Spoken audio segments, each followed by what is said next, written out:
The most engaging, impactful, informative, and entertaining talk show ever.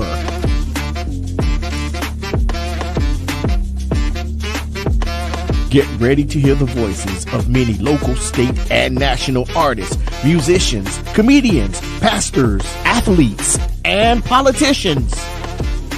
It's time for South Florida Live with Jeffrey Brown.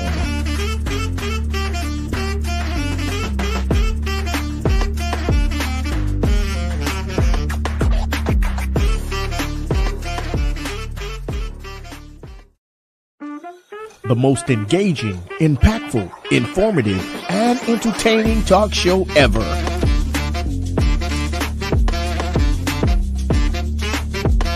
Get ready to hear the voices of many local, state, and national artists, musicians, comedians, pastors, athletes, and politicians. It's time for South Florida Live with Jeffrey Brown.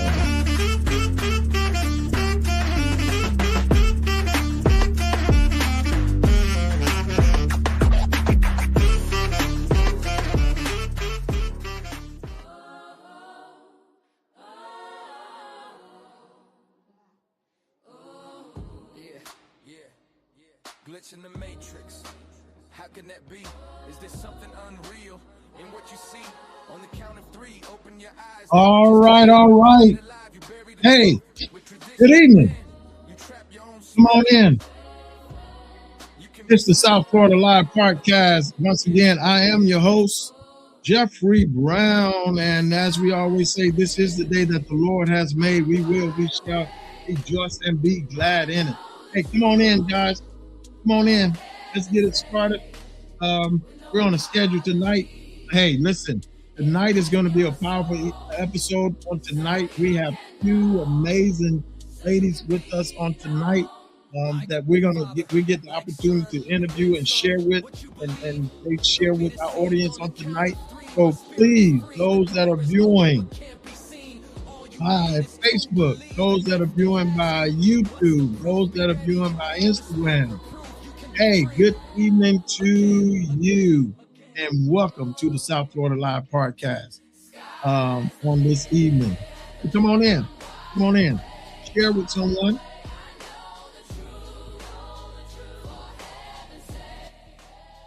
Share with someone, let them know that we are on and we are live and we are going to have a great time on tonight.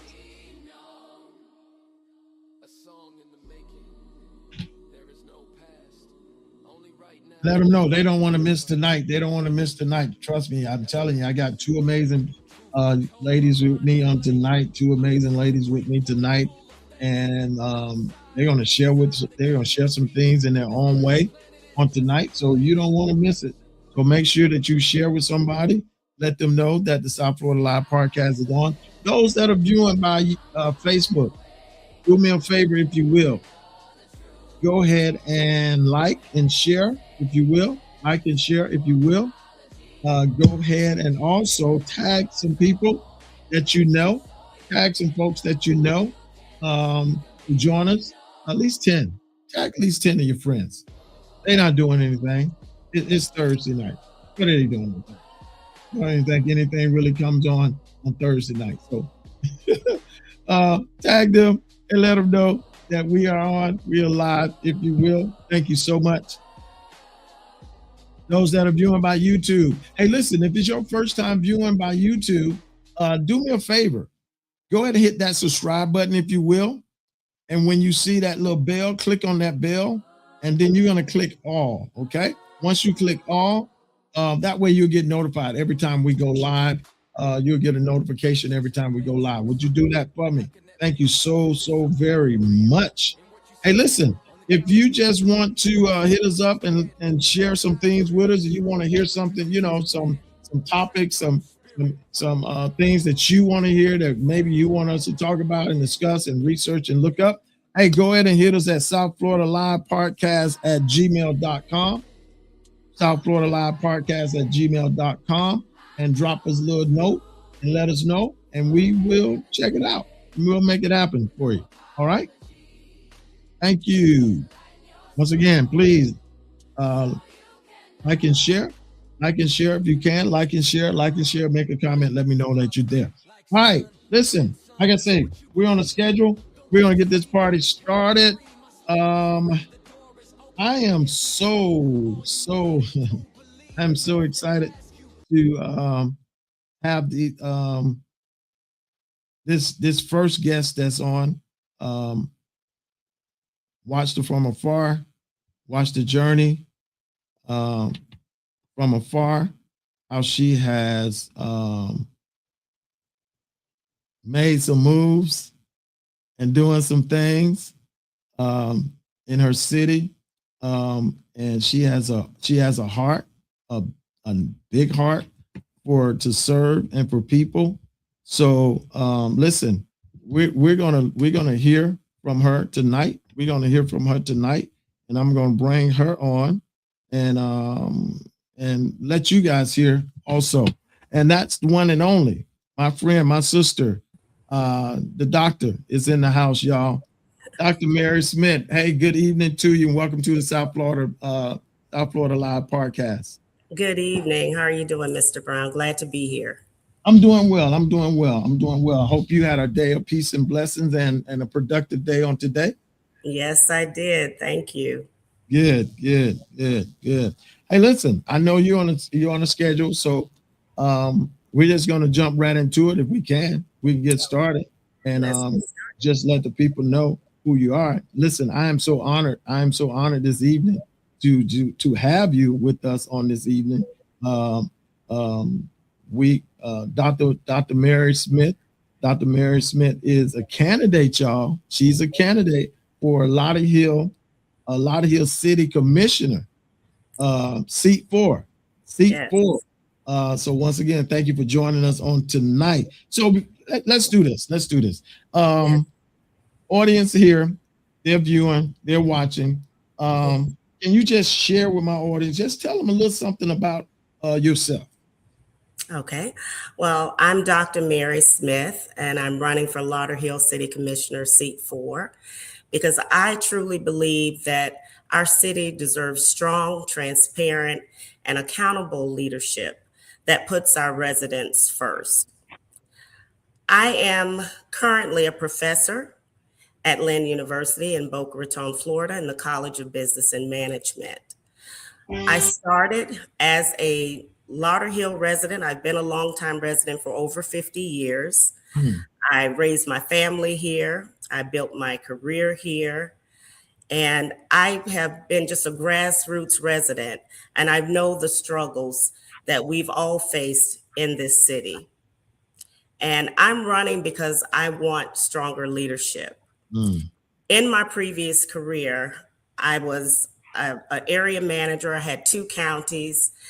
I started in customer service at an entry-level position and then worked my way up to a technician climbing poles for 10 years, and then went into management the last 21 years at a Fortune 500 company.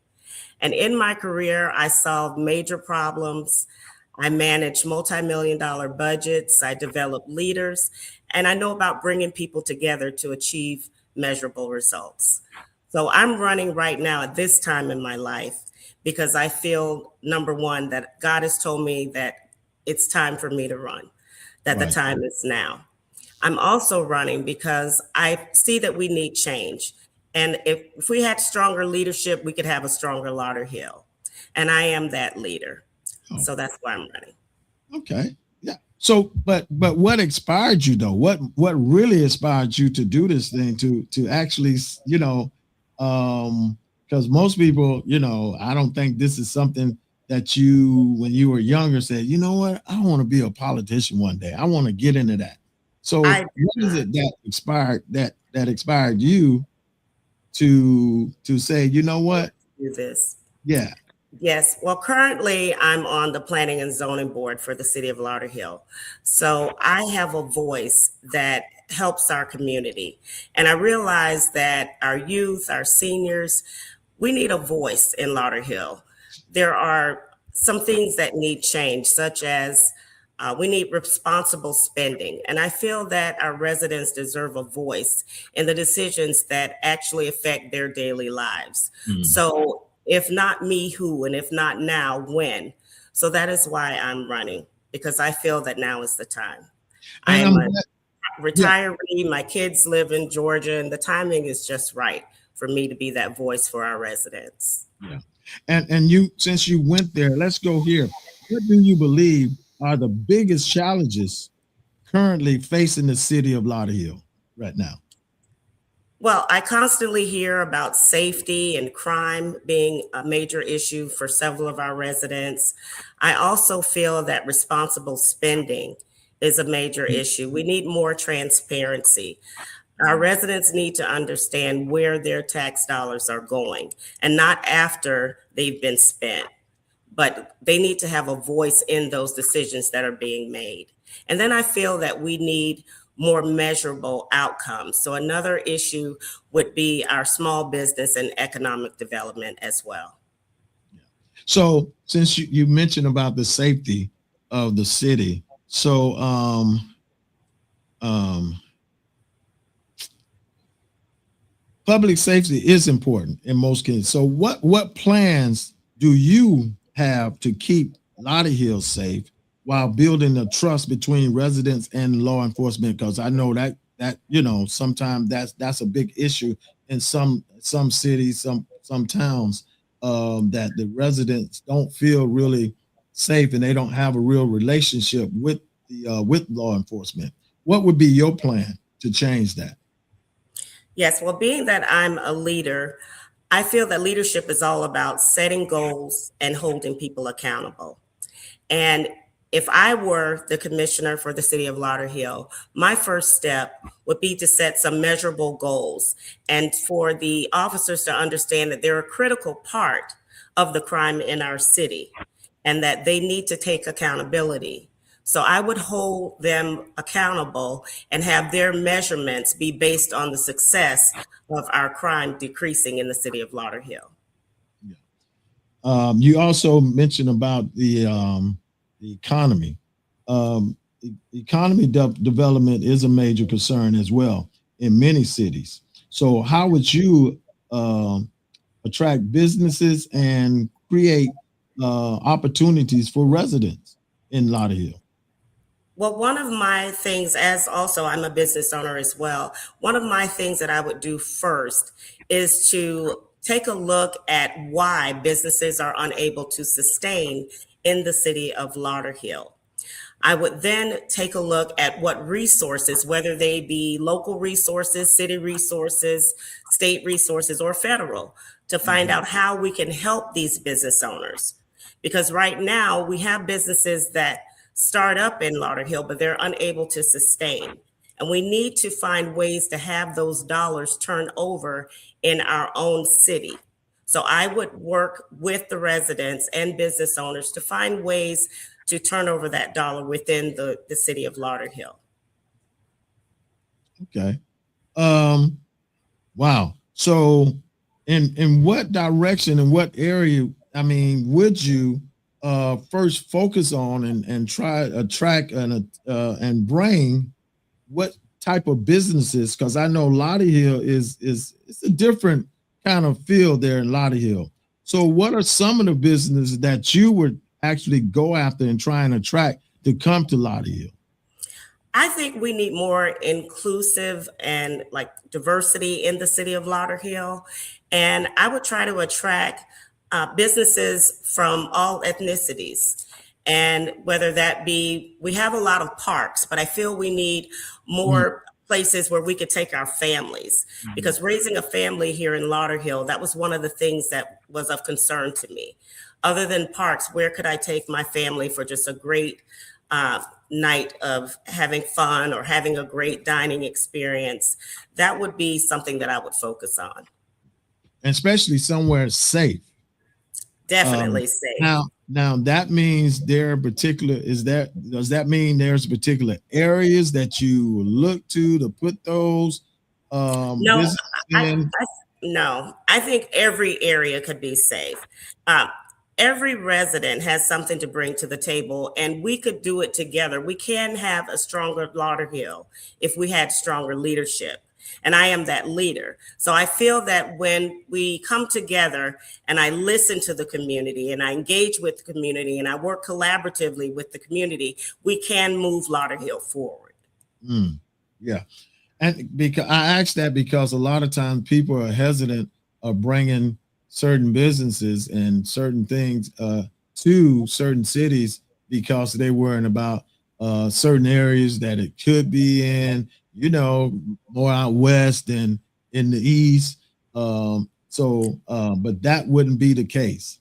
No, I would want all residents to be proud to live in Lauderhill, to be proud to work in Lauderhill, live in Lauderhill, raise a family in Lauderhill, to just be proud residents no matter where you are in the city of Lauderhill. All residents deserve that same quality of life.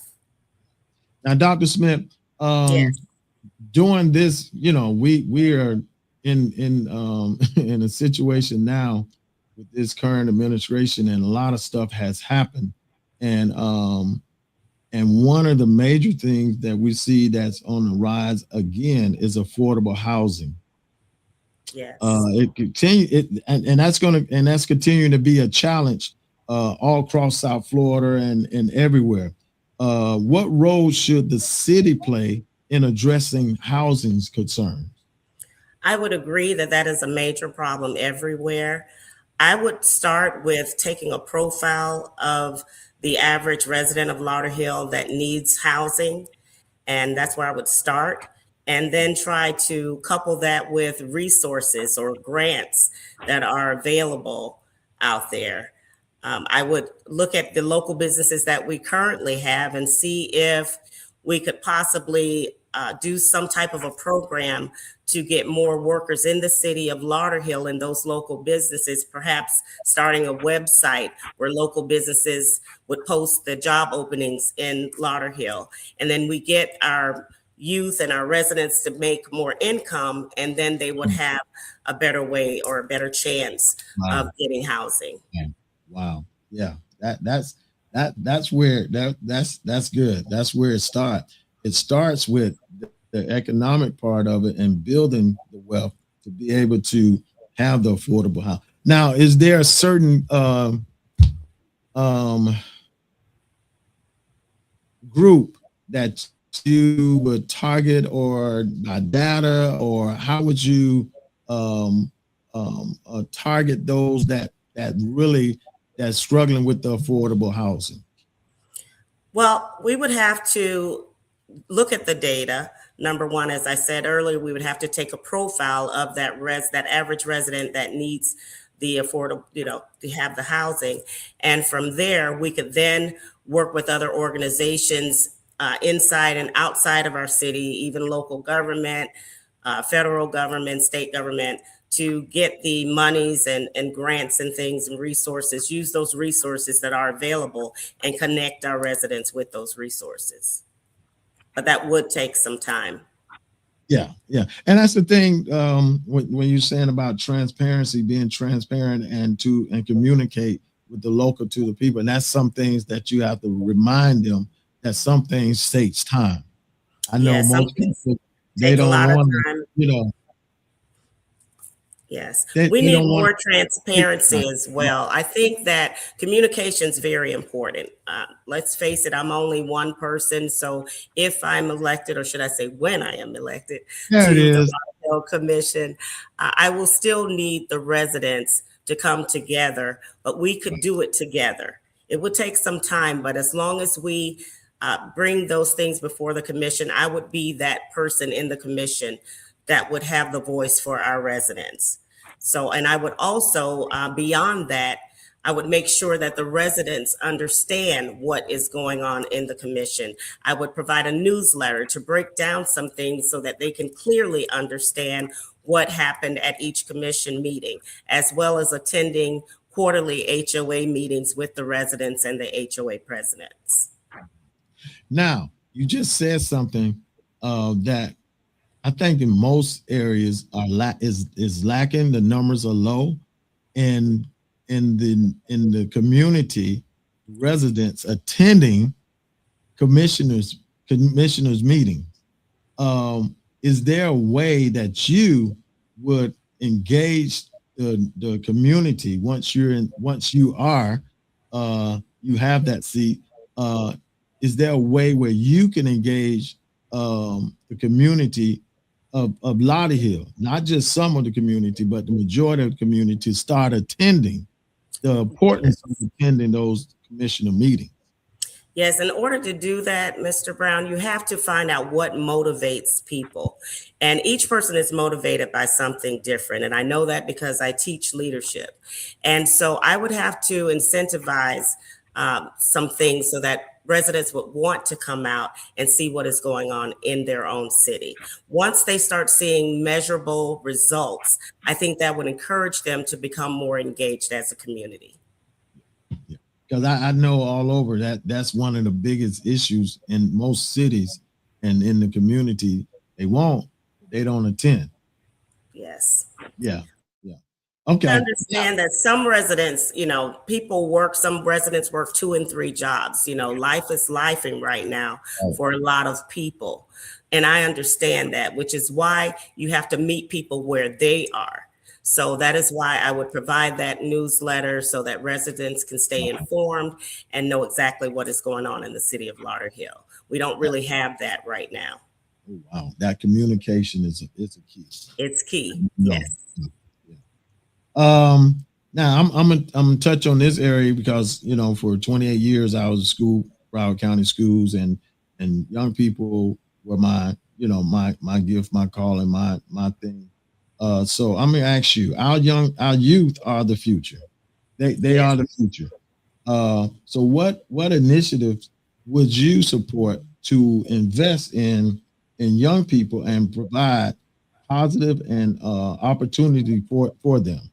Some of the things that give them opportunity to be better and to be successful.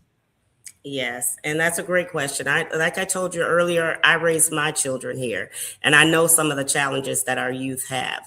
So one of the things that I would start with, we have programs in place right now for our youth, but one of the things that I would do is I would ensure that our contractors that we bring into our city give back either a number of jobs, a certain amount of money to our youth through training programs, through apprenticeships, because college may not be for everyone. And while college may not be for everyone, everyone has a skill that they can be taught, whether it's plumbing, whether it's electric, whether it's roofing or construction. They can do something that they can be taught. So we would have to I would get with the institutions like Broward College and other institutions and try to come up with some type of a partnership so that we can bring those dollars back to our city. And once our youth have jobs and they're able to turn those dollars over and over in the city of Lauderhill, they too will have a better quality of life. We have job fairs and things right now, but a job fair doesn't do you any good if you don't have the skills to do the work. So we have to start from the ground and work our way up with some of our residents. And that's what I would put in place. That is so good. And it's so needed because you said it every child, even though we want to encourage them to go to college. But I often used to say, some of the students have their attention span is not 4 years. Yes, exactly. Some of them are not 3 years and not 2 years. Some of them may be 6 months. Exactly. That's more like it. And there's some 6 months programs out there that a lot of them can be a part of. And and we gotta be real about it and look at it. So I like that. I like that statement that you just made of focusing on tech jobs and those jobs that the kids, may not. I'm say the story. I'm gonna move on. At one of my schools, there was a guy who was working on the Xerox, the copy machine. I don't really have that stuff no more now. And he was there, and I was just paying attention to him, and he was sitting there, and all of a sudden he was on his lunch break. Then I would see him work a little bit, and then I'll see him sit down. He on a little break. So I asked him, I said, hey, how long you been doing that? He said, only probably about a year. I said, okay, cool. How many years did you go to school? He said, oh, I only went for eight months. I went through an 8 month certification set. I say, if you don't mind, how much you make?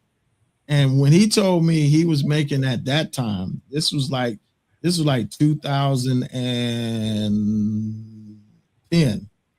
And at that time, he said he was making like $25 an hour. And I asked him how many schools you had to do. He said, I normally hit about 4 or 5 schools a day. Wow. So you do the math on that one. Exactly. Exactly. Like, whoa. So a lot of our kids don't know these trades are great. Everyone not going to go to college. There are some trades that they might go plumbers and electrician and auto mechanics and just the tech world of course is where it's at. So I like that plan that you have for the young people. Thank you. So you get to toot your horn for a minute, Dr.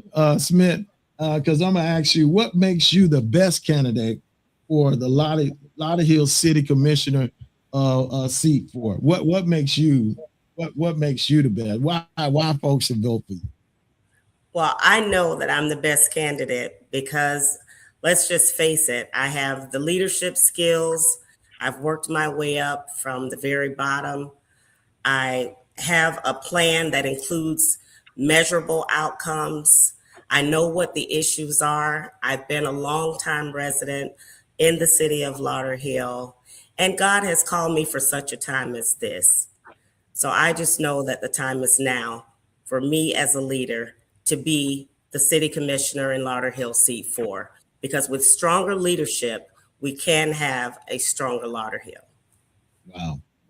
Hey, listen, you heard it right here on the South Florida Live podcast with my special guest, Dr. Mary Smith, who is running for Lauderhill City Commissioner seat 4. Now, I'm gonna ask you this: what message would you like to leave with the voters of Lauderhill as they prepare to cast their ballot? What would be one of the messages that you want to leave with them? Well, I would tell the voters to take a look at the leadership you currently have. And based on what you've heard tonight, you know that I have the skills, I have the tenacity, and I make a commitment to be your voice.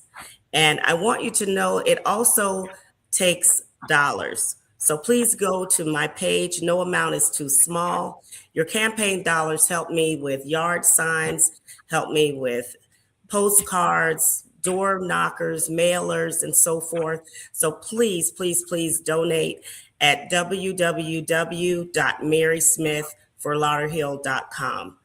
And please tell all of your neighbors, friends, and others to vote Dr. Mary Smith, Lauderhill City Commissioner, seat 4 on November 3rd. And thank you so much for your time tonight. All right, give me that email address again.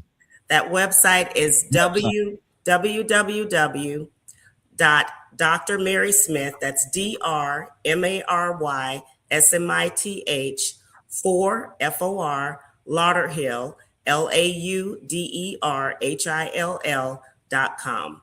www.drmarysmithforlauderhill.com.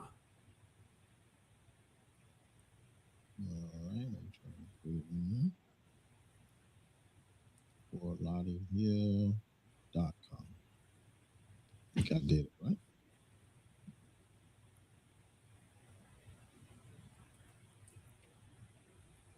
All right.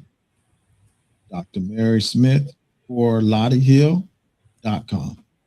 That is correct. There it is, guys. You got it right there.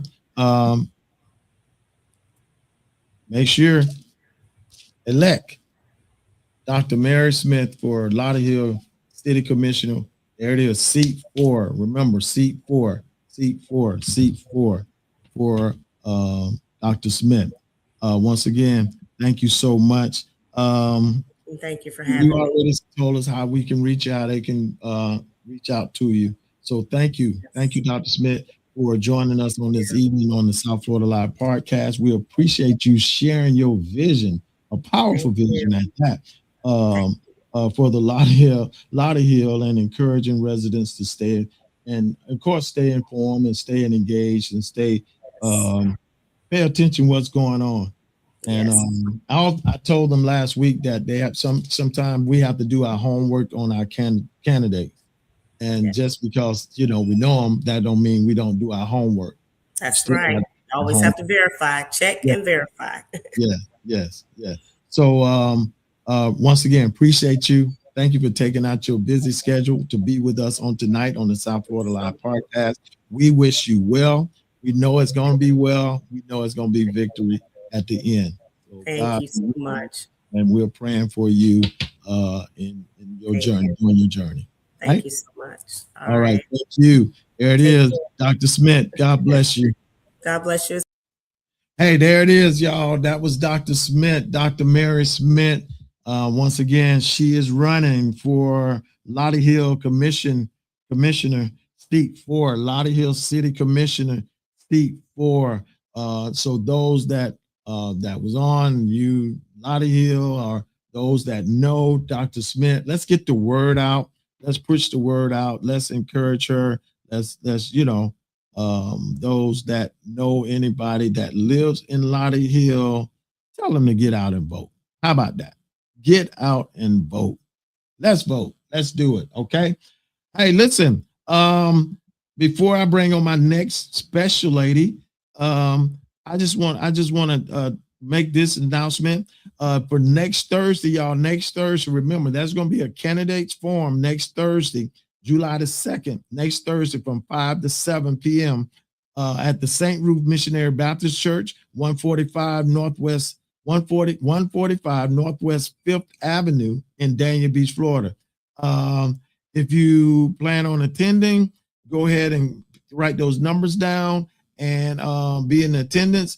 This is sponsored by Reverend First Bethel Baptist Church, Reverend Pope, and St. Ruth Baptist Church, Reverend Manuel, and also the former mayor, Madam Mayor Bobby H. Grace. It's fun. Hey, listen, the scheduled participants that's going to be there that night will be the Dania Beach Commissioner race, also the Broward County Commissioner seat District 6 race, and Congressional seat District 24 race on that evening. Light refreshments will be served, so be there. Write that down, put that on your calendar, be a part of those that watching from Dania Beach. Be there, or enjoying it and have fun. You got to remember, y'all. You got to remember this right here. You got to know that your vote matters. Your vote do matter. Remember, no vote is a vote. I often tell people that no vote is a vote. So y'all turn around and tell somebody and tell someone your vote matters. Your vote matters. Okay. All right. Let's get out and vote, y'all, in record numbers, because if we do, we don't have to worry about this. We won't go back. We're not going back to where they want to send us to. All right. All right. That's my soapbox for that for the night. I'll finish that some more on Monday about that. Hey, listen, once again, thank you for those that are tuned in to us on tonight. We appreciate you. Thank you so much for joining us on the South Florida Live podcast. I really appreciate it. I really appreciate it. You being with it. Hey, listen, I got another special guest tonight. I'm bringing her on. There's another doctor in the house. There's another doctor in the house, and that's the one and only Dr. Donald McCrae Godfrey. Hey, good evening, my lady. How are you this evening? I'm well, thank you. How are you? I'm doing well. I'm doing well. Once again, thank you. Thank you for joining us on tonight.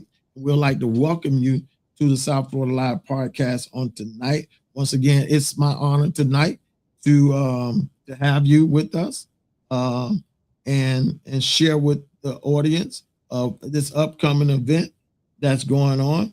So once again, y'all, we have Dr. Donna McCrae Godfrey. with us. Matter of fact, you are the director of the Health and Wellness Ministry at the Greater Ebenezer Missionary Baptist Church, if I'm correct. Yes. Okay. All right. Cool. Thank you. And so we want to talk about it tonight because you got a powerful event coming this Saturday, right? This Saturday, you have a powerful event coming this Saturday. And the title of that event is The Longest Day Brain Health Awareness Event. So let's talk about it. Let's talk about it. Let's get in it. But I have some questions that I want to ask you first before I let you give the details of it. So Dr. Godfrey, what is the longest day and why is it so important? Okay, so the longest day is a global awareness initiative that is designed and dedicated to honoring those living with Alzheimer's and other forms of dementia.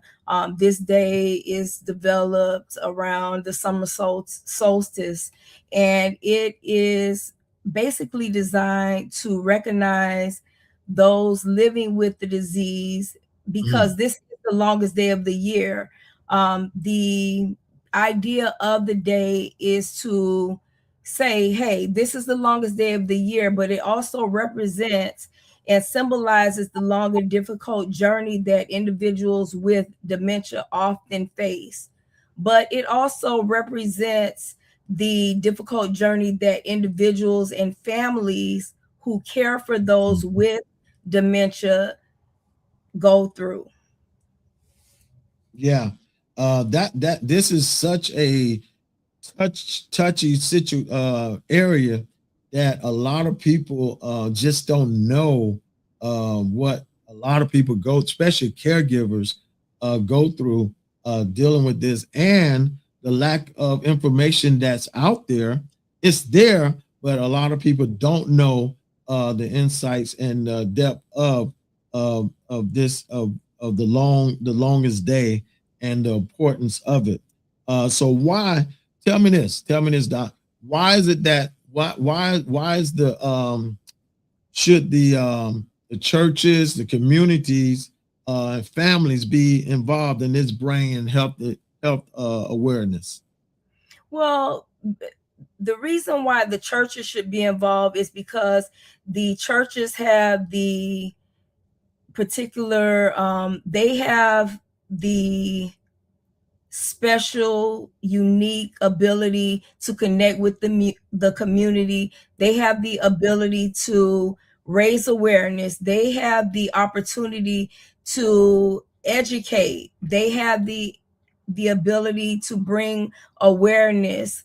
They also have the ability to provide the outreach where other organizations don't necessarily have that ability. They are in a unique position and they're trusted by those in the community. They are able to provide spiritual encouragement and connect people with services where a lot of organizations don't necessarily have that ability. Even those that don't necessarily have religious homes or churches that they attend, this is normally a place that individuals in the community will connect with for information. And as we know, this is a topic that we deeply need awareness brought to. We need the education, we need the prevention, because this is an area that is so ignored in our community. We don't necessarily pay attention to the importance of dementia, any area of dementia, until it comes to our doorstep. Yeah, because sometimes people just put it on as, oh, I just forgot. It was just something it's normal, and don't really keep a watch of it, because I know for me personally, it hits home for me, because there in my family on my mom's side, there's traits of Alzheimer's and dementia on that side. So does that scare me? Does that make me worry? Yes, it does. It does. So what are some of the early signs what are some of the early warning signs of cognitive decline that people should pay attention to, other than thinking that, oh, I just forgot something. It's normal. Well, it's the memory loss, it's the mood changes, mood swings, big things, social isolation. It could be depression. Depression is a big thing. Social isolation is definitely a big thing. Nutritional changes, big thing. Forgetfulness is not necessarily a number one sign. People always chalk it up to the fact that, hey, memory changes are just a sign or the only sign of aging, but no, not necessarily. It can be drastic changes in memory, repetitive, repetition in things that the individual says, forgetfulness, definitely. Sometimes I know that, my mom, she has dementia, so she'll say something and a couple minutes later she'll say the same thing again. So, we have to pay attention to those signs. But one of the things that we have to be cognizant of, by the time we start seeing signs of this nature, the person is well into they're into the stages of dementia. It's it's probably something that we've ignored for far too long by the time we see these signs. Yeah, they're already in depth all the way into it by that time. Is it something that is it something that you can share with family members, that each family members, to what we what to say, what to look for if we see some signs or something like that? What is it that we can as a family be more aware of, or communicate with, or be better about, to make sure it's not too late? Well, it's going to take, you're going to have to seek professional attention, and it's going to require a lot of patience. A lot of patience. But the key thing is to go and have the family member tested, because that's really going to be the only time that you're going to be for sure. And pay attention, because the one thing that I feel we always dismiss it as is normal signs of aging. And that's always.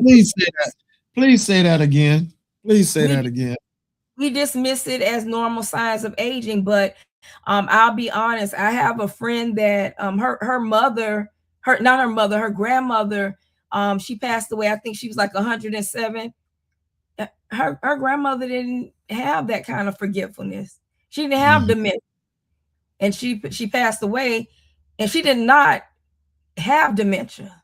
So no, it's not always normal for people just to have dementia when they get that age. So that's one thing we need to stop just, taking for granted, that everybody has dementia at this age.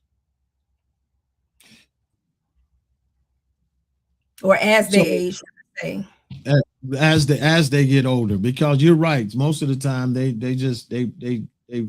lock it in as that you're just getting older, and that's just at that point that's normal. It's a normal thing, but we should not settle for that. That's what you're saying, right? Right. Okay. So what do we do when it's happening? How do we talk to that individual? What do we say to our family members? Like I said, we have to start seeking professional help, being patient. But another thing, don't be so judgmental. That is. And don't ignore what we're seeing, because we have a tendency in the African American community to ignore the signs of what we're seeing, and just kind of letting things pass, sweeping things under the rug, and the problem just progresses. But that's not helping the individual, and that's definitely not helping us as caregivers, because the situation is going to progress, and as it progresses, it's going to get more difficult for you. It's going to get more difficult for the individual. And you said it earlier. You said patience. Patience. That patience and understanding. And sometimes I've heard people say that they were saying that they just act, they it's not wrong, that they doing this intentionally. They just doing this they trying to act like this, and they're not understanding. Sometimes they have no control of it. Yeah, absolutely. Because another thing that often happens with disorders that come with that fall under dementia, behavioral concerns. Some family members might become aggressive, and so you have some caregivers that they can't understand, and they just can't deal with it. You also have to know your limits in terms of what you're able to manage. So what kind of culture, this culture, our culture, the community, the churches, what can they do to promote healthy brain function? What can they do? What can we do? Okay, well, it starts with one of the things that we have to start addressing is how we deal with stress, the mental health aspect. So I am a mental health clinician. And, one of the things that I think we tend to neglect early on is dealing with how we address our mental health. And that goes years back. A lot of the things that we ignore early on can come back to find us later on. I have this saying that what you ignore early on, grief, trauma, whatever, it's going to always come back to find you. It'll meet you on your doorstep. Wow. Depression, anxiety. Some of the things that we have to encounter in our communities, we can't necessarily avoid, because they're just products of our community, but we can do things to manage the stress of those things that we encounter. We have therapy available to us, and we need to learn how to access the tools that are provided to us. But I do feel like we often avoid the resources because of the stigma or the stereotypes that are out there about accessing these resources. Or sometimes we just have barriers to the resources. But if we have the ability to access those resources, please do so. But in the church, I think that we have to do a better job of pushing those resources and not, stigmatizing anyone for accessing those services. Someone asked, there's some questions in there. Someone asked, should a family seek outside caregivers if the person is aggressive and or incompetent? Incapacitated. It's okay. It's okay to access outside care. I think a lot of times what happens, people feel guilty when they have to access outside care. There's nothing wrong with it. Oftentimes when family members feel as though they've reached their threshold in terms of what they're capable of doing for their family member, others make them feel guilty when they have to go beyond or go outside. But if you know your limits, right, use your resources, because you can be doing more harm than good if you know you're incapable of handling that situation. Dr. Burton asks, it is important she said that it is important for our community to seek resources. Yeah, we got to do it, but we need them to seek resources. But Dr. Godfrey, how? I mean, how do we get them to understand that more? That they need to research resources. Well, I can put it like this also. There is a body of research that exists that also says if you are a caregiver, caregivers often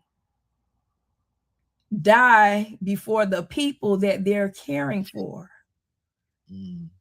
Or you can, because of the trauma of caregiving, look at it in this way. Your brain is a bank. That's a reserve. So you're also storing up trauma from the caregiving. So once I finish caregiving, I am so traumatized from the act of caregiving. I have now stored up all of the blood pressure, the diabetes. I've exhausted myself to the point of stroke, every other health disorder, till I basically destroyed myself. I'm no good because I've tried to care for another person. Wow. Out of love, but guess what? That's good. My reserve is gone. Wow, that's good. Yeah. That is so true, Doc. That is so true. Being one that was in that caregiving place, and it took a toll on me. And I often tell people, if I knew then what I know now, it would be better. I would have went through it better. I mean, passing out and stuff because your body's tired, because you're still trying to do your thing and make sure, you're still trying to live your life and trying to do the things for you, plus for taking care of the individual, and that it takes a toll on that body. It really does. So people that I know that's in it, I often tell them every now and then, you need to step away. If you can, step away and get away. It's okay. Oh, I just said it, and then they said it. Yeah, take time off. That I didn't know that then. I did not know that then, because it was so busy. Me and my siblings, we were just engaged, locked in, until we didn't know, until I found myself on the floor. Yeah. Had them passed out because I had the night shift and leaving, getting up early in the morning, going to work, coaching all day, and then trying to do what I need to do, and then back to the house. It was taxing. So yeah, it's okay for caregivers to step back. You're so right, Ms. King. It is okay for caregivers to step back and take time off. And I often tell people that now, man, step back, get away from it, step away, breathe for a minute, and re-energize and get yourself back into it. Now, we're oh God, this is good. What message now, Doc? What message would you like to leave with our audience today? And while you're leaving that, you can go right into talking about the event, giving the details of this Saturday, events that's coming up. Okay, so I would like to say that brain health is everyone's responsibility. It's never too early and it's never too late to begin taking care of your brain. The choices that we make each day matter. How we take care of our bodies, how we manage our stress, how we connect with others, and how we nurture our minds and our faith, that matters. If you notice changes in yourself or someone that you love, don't ignore it. And don't be afraid to ask for help. Each conversation, early conversations can lead to earlier diagnosis, better treatment, stronger support, and a better quality of life for yourself and, for your loved one. Most importantly, remember that your diagnosis does not even define who you are as a person. People with dementia are living better lives with their illnesses when they are diagnosed earlier. They deserve dignity. They deserve your patience and compassion. Make sure that you are also giving them love. And also, as a community of faith, we are called to support one another, walk alongside with each other, but we need to be educating, supporting, and showing love to caregivers and creating community and make sure that no one is walking the journey alone. So the event, the longest day brain health awareness event, will be held from 9 to 12, from 9 to 1 at Ebenezer Missionary Baptist Church in Hollandale. If you have any questions, you can always feel free to give me a call, 954-816-5304, or reach out to EMBC Health and Wellness at gmail.com. And you also you can scan the QR code to register. Yes. Those that are viewing, those that want be a part of this on this Saturday, go ahead and scan that QR code now and get registered. And it gives you all the information that you need, to who you need to get in contact with on that, doing the QR code, because I went on and checked it out myself. and it gives all the information. But like she said, everything is there. The email address, the address for you to contact to be a part. Listen, this is so needed. This is so needed for our churches, our communities, our family. This is something that is so needed. I want to tell you, thank you, Doc, for following what God has given you and placed in you to do this and make this awareness and make our community better, make our family better, make our churches better. I just want to tell you, thank you for sharing your knowledge and helping us bring awareness to this important issue of this. Because you know what the Bible said, I wish above all things that they must, that we must prosper, but also prosper, but we got to be, and I remind people, we want to prosper, we want the wealth, but it's no good if we're not in good health. Right. We got to be in good health, even as the soul prosper. Okay. So once again, Doc, give that information again. I got the flyer up. Let them know where it's going to be, what it's going to be. Is there going to be food trucks, anything extra there, or it's going to be like just a workshop setting, or how's the format for this Saturday? There will be speakers, there will be vendors, and I will say that there will be resources. I think that if you are able to come out, I know that you will appreciate some of the speakers there because they will be able to provide a different take on brain health than we've traditionally seen in our community. And I have a psychiatrist that specializes in senior health. That's not something that we generally hear in our community. That's something we definitely need to hear about. I have resources, definitely resources for caregivers, resources that we could use as caregivers, but particularly psychiatric, mental health. Please come out if you can.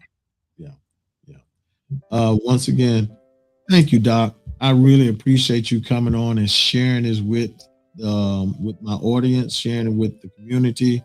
And I believe this Saturday is going to be a wonderful, powerful, informative, uplifting event. And there's going to be a lot of people that walk away better than what they were when they came, with knowledge of what to do, how to do, and that way. So once again, thank you. I'm gonna put you out there.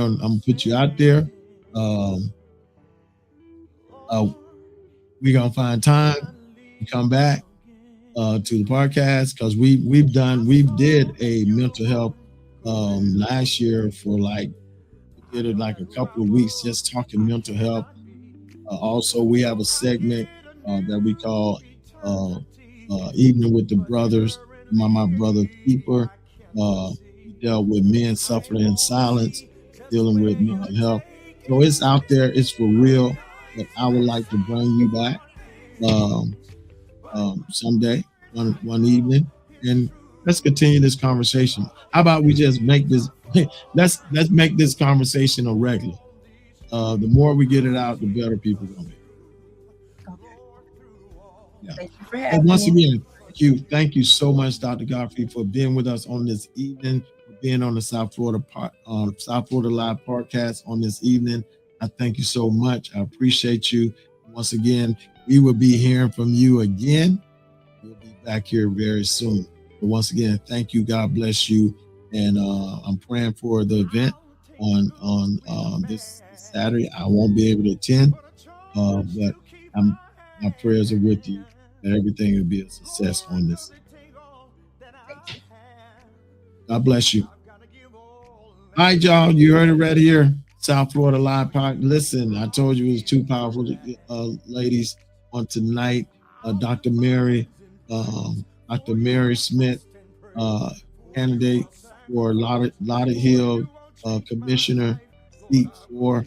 Don't forget, those that know, that's familiar with her, go out and support her if you can. Give support to her, and not just lip service financially, right?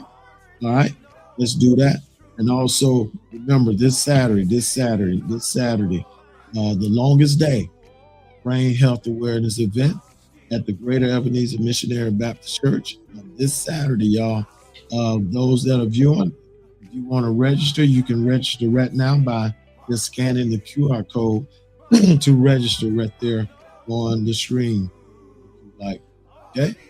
Once again, it will be at the Greater Ebenezer Missionary Baptist Church, hosted by the Health Awareness Ministry, presents the longest day brain health awareness event, and that'll be at 816 Northwest First Avenue, Alamo Beach, Florida, Ebenezer Missionary Baptist Church. All right, there we go.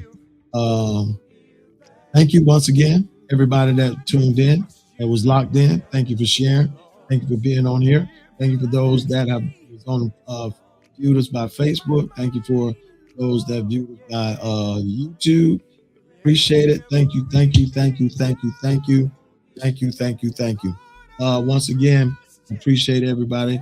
Don't miss us on Monday. We're Monday live. Monday. Meditation Monday. We're gonna have some special guests on Meditation Monday, so you don't want to miss that at 7 p.m. So be a part. Thank you so much. Once again, if you'd like to be like to support this podcast, you can at $ Power of Glory 777, $ Power of Glory 777. Also, you can Zelle us at Jeffrey Brown, Jeffery, Brown like the color, 2094 at gmail.com. Once again, thank you for joining us. Thank you for being a part of this podcast, this episode on tonight. And as we always say, hey, listen, I'll pray for you and you pray for me. Hey, y'all, listen, in spite of it all, let's watch God change things. Email your idea for show topics to the South Florida Live Show at gmail.com. Thank you for tuning in to South Florida Live with your host, Jeffrey Brown.